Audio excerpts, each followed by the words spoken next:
Mubarak noć Lejletul Miradž u džamijama širom Bosne i Hercegovine bit će obilježena prigodnim programima. U organizaciji Medžlisa Islamske zajednice Puračić u Lukavcu između akšama i jacije namaza u džematu Devetak bit će upriličena centralna manifestacija povodom obilježavanja Mubarak noći Lejletul Miradž.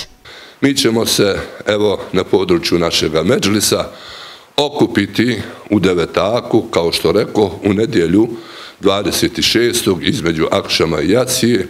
Pozivamo svu našu braću i sestre da dođemo i da jedni druge pogledamo, da jedni druge potapšamo, da jedni s drugima razgovaramo i da budemo posve blizu jedan drugog. Jer nam blizina treba, jer nam komunikacija treba. I mi ćemo se, ako Bog da, potruditi od ovog današnjeg dana da primijenimo jedno pravilo, jedan moto koji će biti u Ramazanu ove godine, a to je Ramazan, mjesec solidarnosti.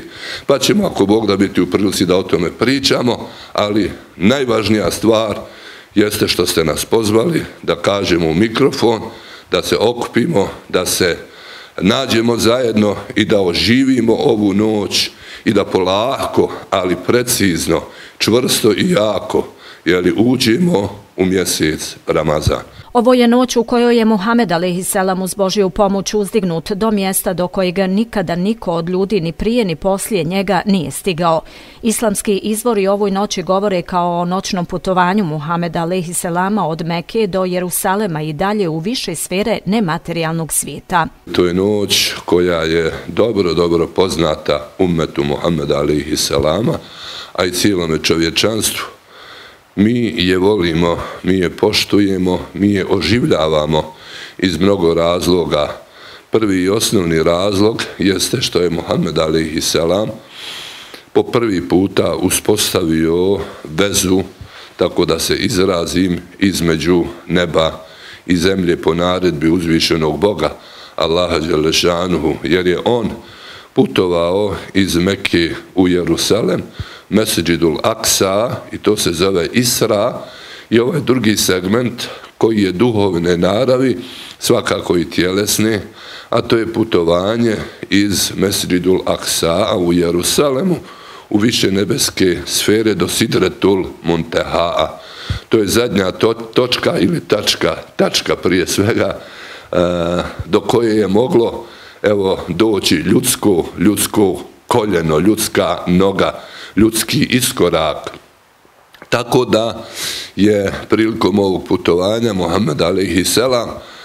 kao čovjek, kao vjerovjesnik i poslanik bio počašćen od uzvišenog Boga da u Mesdžidul Aksa'u predvodi sve poslanike u namazu. Zatim je prošao kroz svih 7 nebesa i došao do tamo Sidretul Muntehaa, gdje prestaju komunikacije ovo svjetskog sa ono svjetskim. Muhammed a.s. je u tom putovanju vidio Božje poslanike, vidio neke Božje poslanike i dobio jednu od najvećih, najčasnijih, najkvalitetnijih naredbi koja je iskazana kroz namaz. Na Miradžu su obavljena posljednja 2 ajeta poglavlja El Bekr. Naređeno je 5 dnevnih namaza muslimanima, a kao uspomena na razgovor vođen na Miradžu u namazu se uči etehijatu na svakom sjedenju prilikom obavljanja namaza. Bila je tu jedna, da tako kažemo, i stvar koju Muhammed a.s. jeste prihvatio, ali je na intervenciju Božjih poslanika prilikom njegovog spuštanja došlo do intervencije, jer je Allah dželešanuhu kazao 50 namaza da ummet Muhammed a.s. klanja. Međutim, upozoren je od vjerovjesnika i poslanika koji je susreo da to neće ummet Muhammed a.s. moći izvršavati, jer je to mnogo. 50 puta zamislite da čovjek danas klanja. To bi bilo samo klanjaju jednome danu. Vrat se svome gospodaru i on je, vratio se, Allah dželešanuhu je hafefe alejh.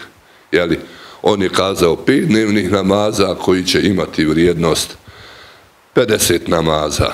I kad se vratio, nastao je određeni košmar u Meki. Bila su pitanja gdje je to Muhammed alejhi selam putovao, tako brzo, završio i vratio se. Kažu oni koji se bave tumačenjem života Muhameda alejhi selama da je to putovanje bilo toliko ekspresno, toliko kvalitetno, toliko brzo, da se njegovo mjesto na kome je sjedio pored Kjabe i obavio sav ovaj, tako da kažem, put i posao, vratio se, mjesto se njegovo nije ni ohladilo. Pretežno kad mi sjedimo, to mjesto se zagrije i ostane malo toplo i toplije. Kad su ashabi čuli priču Muhameda alejhi selama, svi su povjerovali. Pod broj 1 i prvi koji je povjerovao je Ebu Bekr. I onda su sve dileme otklonjene. Međutim, i dalje je bilo oni idolopoklonika u Meki koji nisu vjerovali, ali Muhammed alejhi selam i njegova riječ su našli i njegovo djelo mjesta u ljudskim srcima. U onom vremenu, u sadašnjem vremenu kod nas, iako Bog da u onom vremenu koje je pred nama. Ova Mubarek noć tradicionalno se obilježava u džematima Islamske zajednice prigodnim ibadetima i programima u kojima se evocira sjećanje na ovaj izuzetan duhovni događaj i podsjećaju vjernici na važnost iskrenog vjerovanja o kojima nedvosmisleno govori izvor islama.